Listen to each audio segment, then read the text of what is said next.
Como saben, los extranjeros tienen otra imagen de las comidas que normalmente comemos, y en este video verás qué piensan ellos. Además de las historias de estos tres platos famosos, y conocerás por qué algunos platos les gustan, les da shock o qué otra cosa opinan, así que acompáñame. Antes de que el Perú tuviera bandera, himno o nombre, ya tenía ceviche. No era el plato que conoces hoy. No había limón, ni cebolla, ni siquiera platos. Solo un mar, un pez y una brillante idea. ¿Cómo es posible que una receta tan sencilla haya sobrevivido miles de años? ¿Qué tenía ese antiguo ceviche que lo convirtió en leyenda?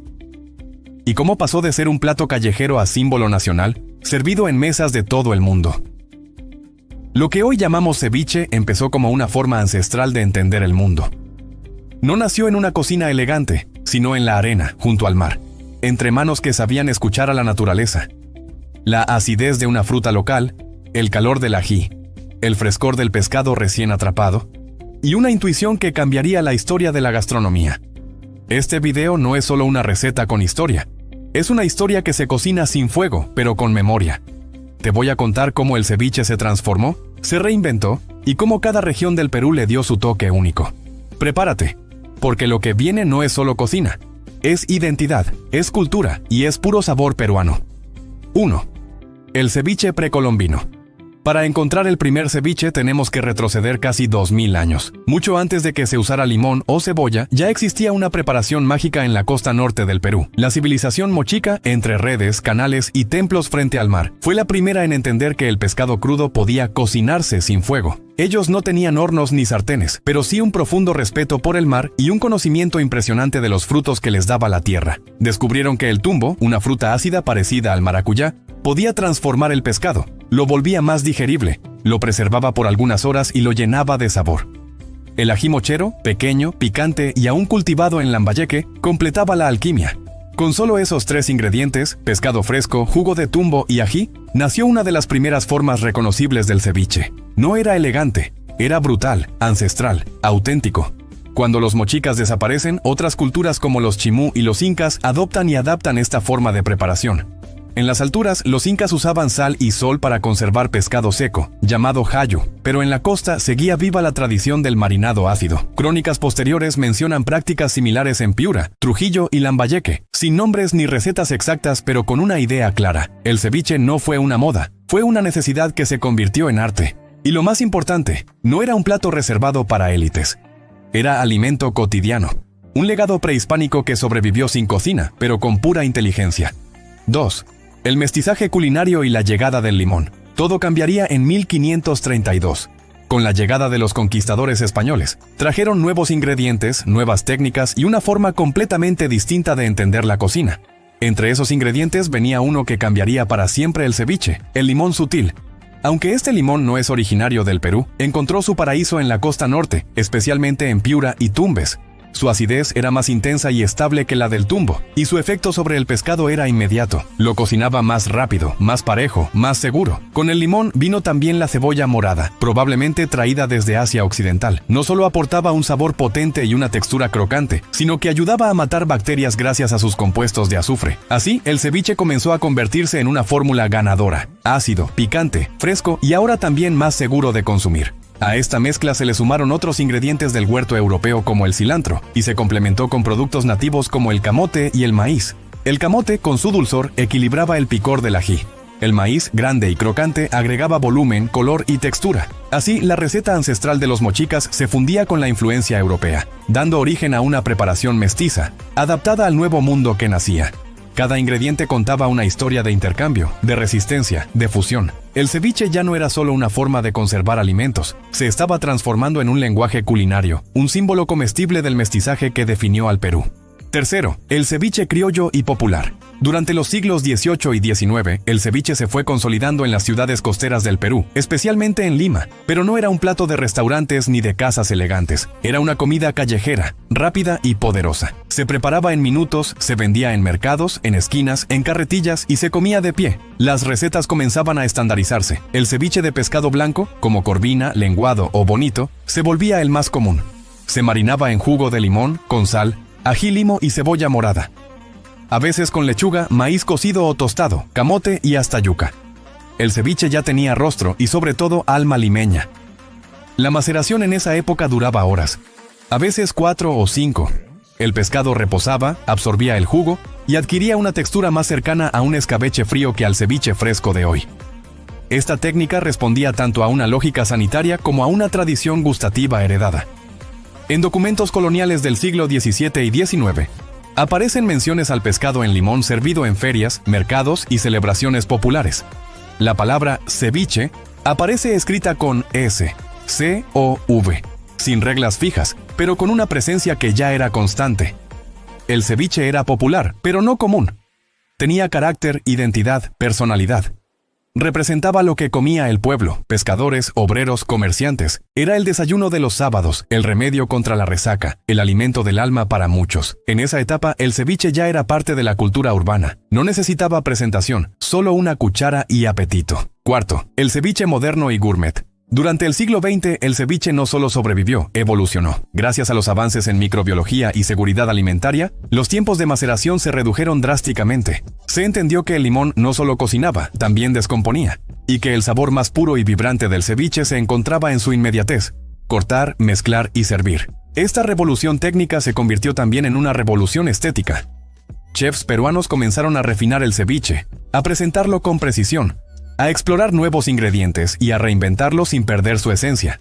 Aparecieron las versiones con pulpo, conchas negras, camarones e incluso con mango, palta o champiñones. La leche de tigre, ese jugo lechoso del marinado, pasó de ser un residuo a convertirse en protagonista. Se sirve en vasito, se bebe como energizante, se fusiona con pisco o cerveza y hasta se vende embotellada. Se convirtió en leyenda dentro de la leyenda. A mediados de los años 2000, cocineros como Gastón Acurio llevaron el ceviche a escenarios internacionales. Ferias como Mistura, Madrid Fusión o Salón del Gusto en Italia aplaudieron su simpleza y profundidad. El ceviche dejó de ser solo un plato. Se volvió emblema, mensaje, bandera. Se crearon ceviches Nikkei, fusionados con técnicas japonesas, cortes sashimi, soya, wasabi. También versiones amazónicas con camu camu, cocona, pacae. Cada región del Perú comenzó a reinventarlo a su manera. El ceviche se había convertido oficialmente en el embajador de la cocina peruana, un plato con alma callejera y presencia internacional. Un símbolo que no se comía, se celebraba. Quinta conclusión simbólica e identidad nacional. El ceviche es mucho más que pescado con limón. Es la historia de un pueblo que aprendió a cocinar sin fuego, a mezclar lo ancestral con lo nuevo, a transformar la necesidad en arte. En cada cucharada hay siglos de sabiduría, intercambio y sabor. En el norte es picante y con mucho ají. En la selva es tropical, con frutas nativas. En la sierra lo hacen con trucha andina. Cada región le dio su toque, su voz, su identidad. Y en el fondo todos cuentan la misma historia, la de un país que supo mirar al mar y entenderlo. Hoy el ceviche no solo está en mesas peruanas, está en rankings mundiales, en series de Netflix, en libros de cocina de lujo, pero no importa cuán lejos llegue, siempre tendrá una raíz firme en la arena húmeda del litoral peruano. No sabemos con certeza de dónde viene el nombre ceviche. Tal vez del quechua siwichi, tal vez del árabe cibech. Lo que sí sabemos es que su verdadero significado está en su sabor. Nos han repetido una y otra vez que el anticucho nació porque los españoles despreciaban las vísceras, y éstas terminaban en manos de los esclavos, quienes con ingenio crearon uno de los platos más emblemáticos del Perú. Pero, ¿y si te dijera que los nobles también comían vísceras y que los españoles las valoraban tanto como cualquier corte fino? Uno de los testimonios más antiguos de su presencia literaria proviene del poeta Manuel Asencio Segura, quien en 1842 lo menciona en su obra La Moza Mala, dándole ese sello de autenticidad popular. El anticucho se codeaba ya con los personajes típicos del teatro costumbrista. Pero el más importante cronista de la gastronomía limeña, Ricardo Palma, también dejó su huella. En sus Tradiciones peruanas, menciona los anticuchos como parte del folclore urbano y problematiza incluso el origen de la palabra.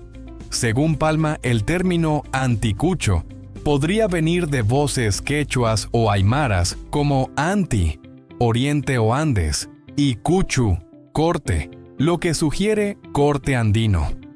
Aunque esto no está confirmado lingüísticamente, revela que ya desde el siglo XIX existía la inquietud por rastrear sus raíces. Uno de los mitos más repetidos sobre el anticucho es que fue creado por esclavos africanos con las obras que los españoles despreciaban. Esta idea se escucha en los colegios, en los tours gastronómicos y hasta en programas de televisión. La narrativa sugiere que los españoles arrojaban las vísceras como desperdicio y que los afrodescendientes las recogían para darles sabor y dignidad. Suena a una historia de ingenio y resistencia, ¿verdad?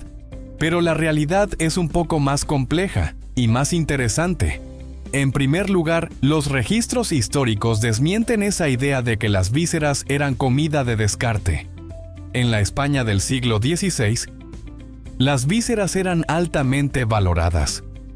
Había incluso días específicos del calendario católico dedicados al consumo de menudencias, como los sábados santos.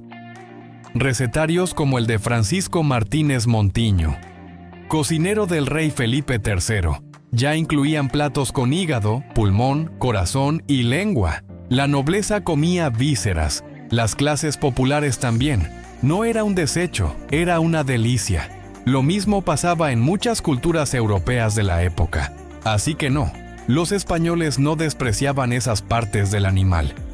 Entonces, ¿de dónde surge esta idea del descarte y la creatividad esclava? Probablemente del deseo de construir una narrativa heroica sobre la cocina afroperuana, que sí tiene un papel importantísimo en la evolución del anticucho, pero que no necesariamente parte de la miseria o la limosna. De hecho, lo que hicieron los afrodescendientes fue mucho más admirable. Tomaron ingredientes que ya eran populares y les dieron una identidad propia, con aderezos, tiempos de cocción y rituales nuevos. Además, hay un elemento económico. Las vísceras eran más baratas que los cortes nobles, lo que facilitaba su masificación. No eran desperdicio, eran accesibles, y ese acceso permitió que la receta se democratizara. Antes de que el anticucho se convirtiera en un ícono de la comida callejera limeña, ya existían prácticas culinarias parecidas en el antiguo Perú. Sí, hablamos de épocas prehispánicas, donde los pueblos andinos cocinaban carnes de llama y alpaca en brasas, cortadas en trozos, sazonadas con hierbas y acompañadas de ajíes nativos. No llevaban palitos de caña aún, pero el principio básico estaba ahí. Carne macerada, cocida al fuego y compartida en comunidad. Los cronistas mencionan el consumo frecuente de carnes de camélidos en festividades religiosas.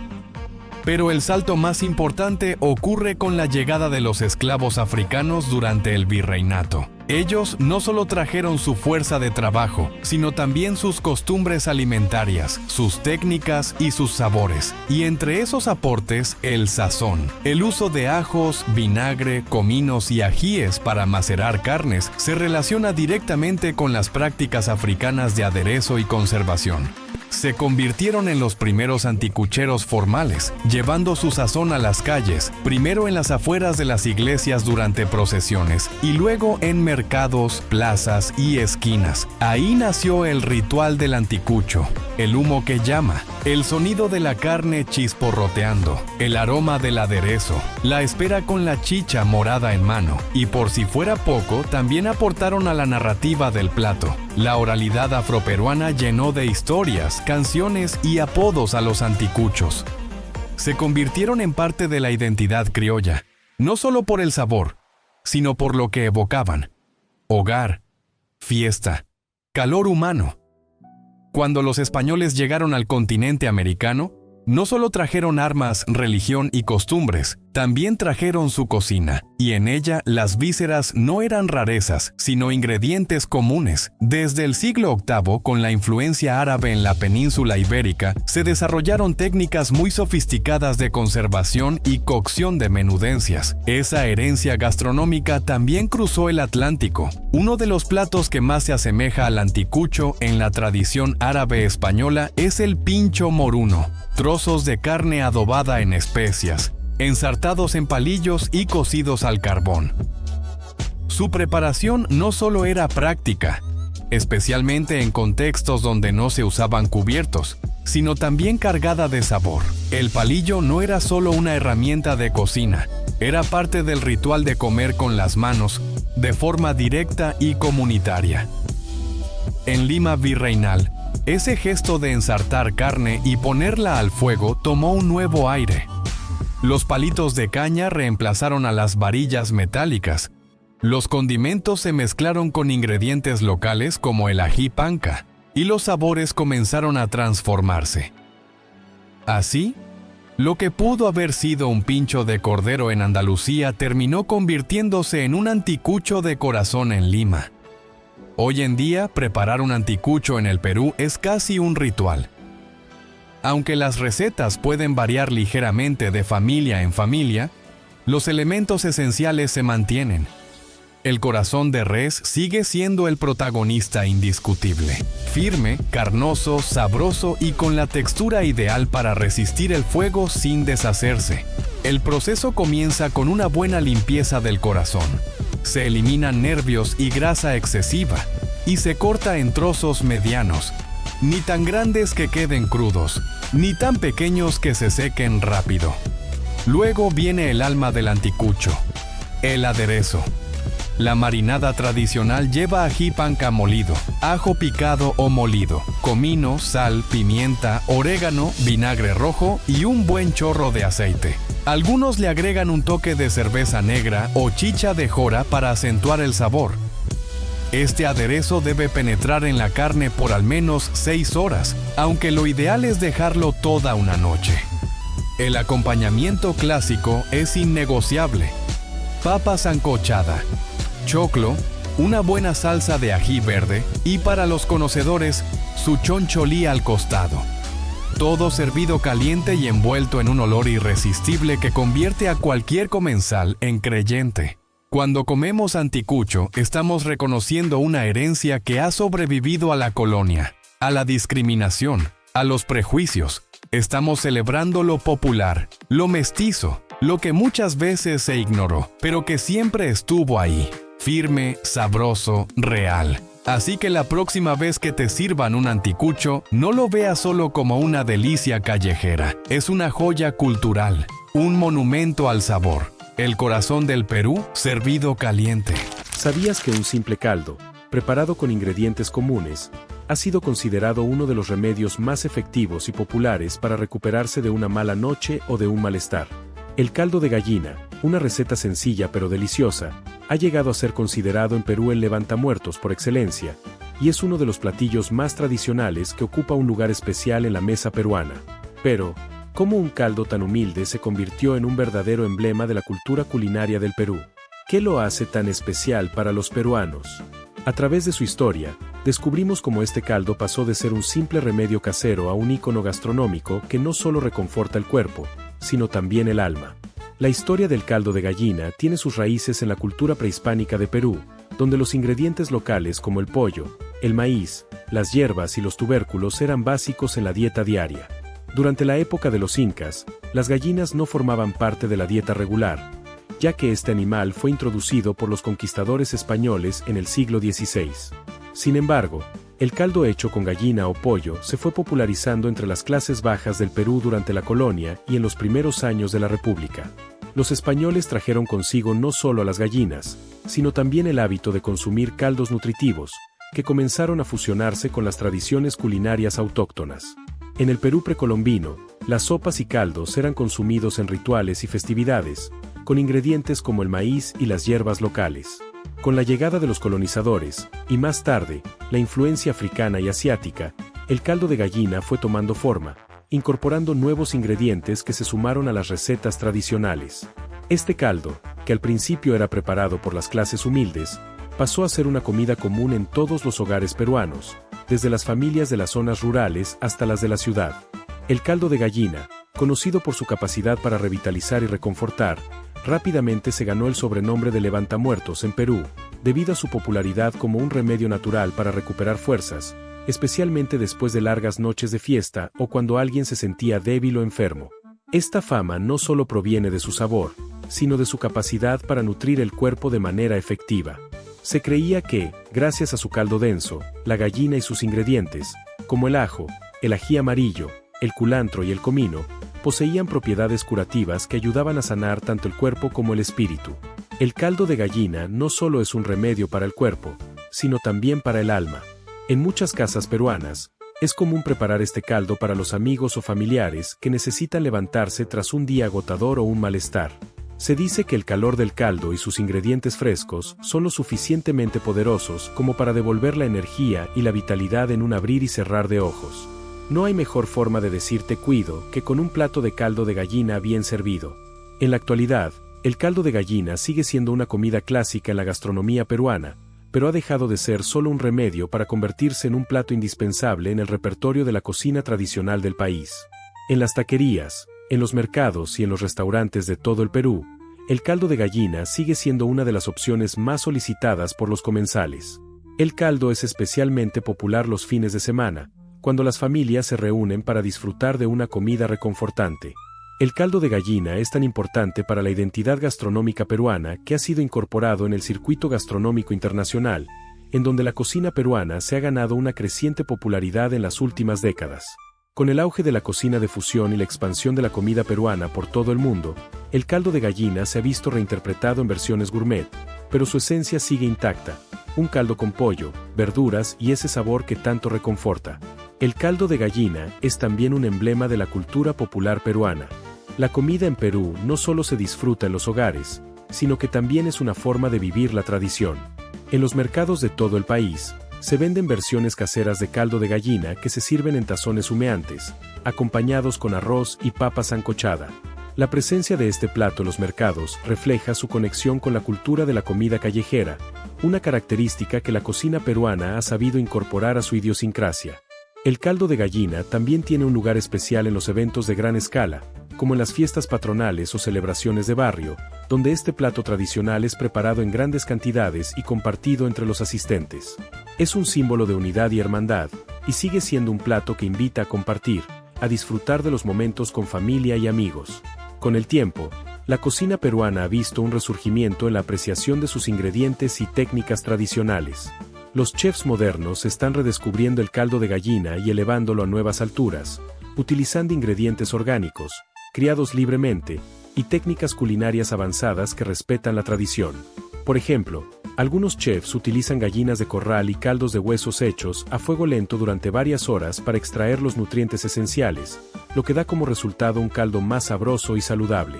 En la actualidad, es común ver el caldo de gallina servido con toques gourmet, como hierbas frescas o incluso ingredientes exóticos, como el amaranto. Además, el caldo de gallina ha sido adaptado a las necesidades dietéticas actuales, con versiones sin gluten o bajas en grasa, pero siempre manteniendo ese sabor tan característico que ha conquistado generaciones.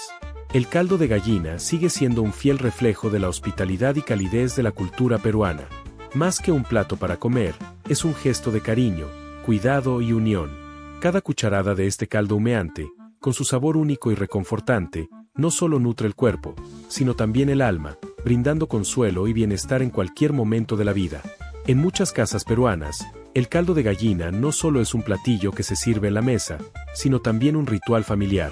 Las abuelas, madres e incluso los padres, transmiten la receta de generación en generación, asegurándose de que la tradición nunca se pierda.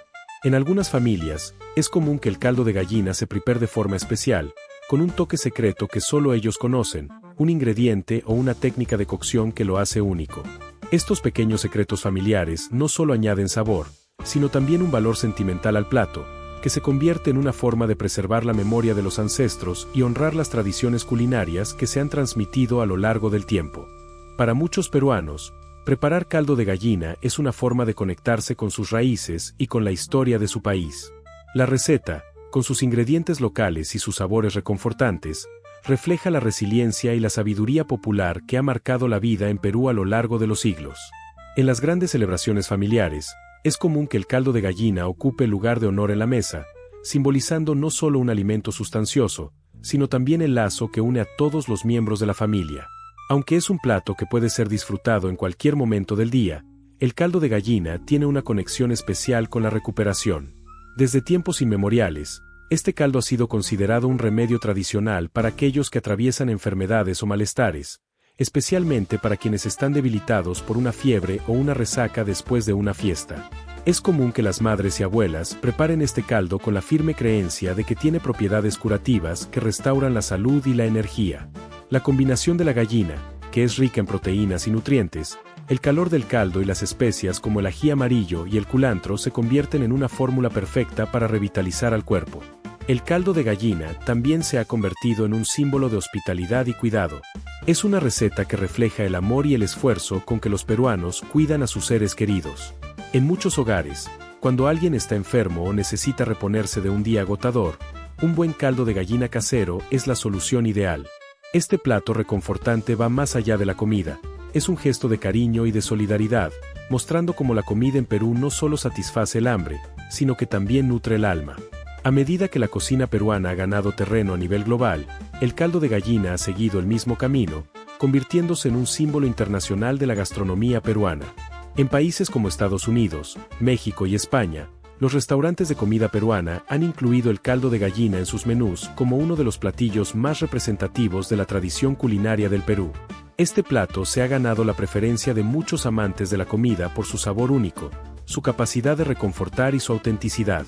En las tiendas de comida peruana en el extranjero, es común que se ofrezca caldo de gallina tanto en versiones tradicionales como adaptadas. Por ejemplo, en algunos restaurantes de Nueva York o Miami, el caldo de gallina se sirve con un toque moderno, añadiendo ingredientes internacionales como salsas picantes o chiles exóticos. Sin embargo, el caldo sigue manteniendo su esencia, con la gallina como base fundamental, y los ingredientes peruanos autóctonos como ají amarillo y papa como los protagonistas del sabor. Si te ha sorprendido la historia del caldo de gallina y como un simple plato tradicional se ha convertido en un ícono de la gastronomía peruana, no olvides darle like a este video, suscribirte al canal y activar la campanita para no perderte ninguno de nuestros próximos contenidos.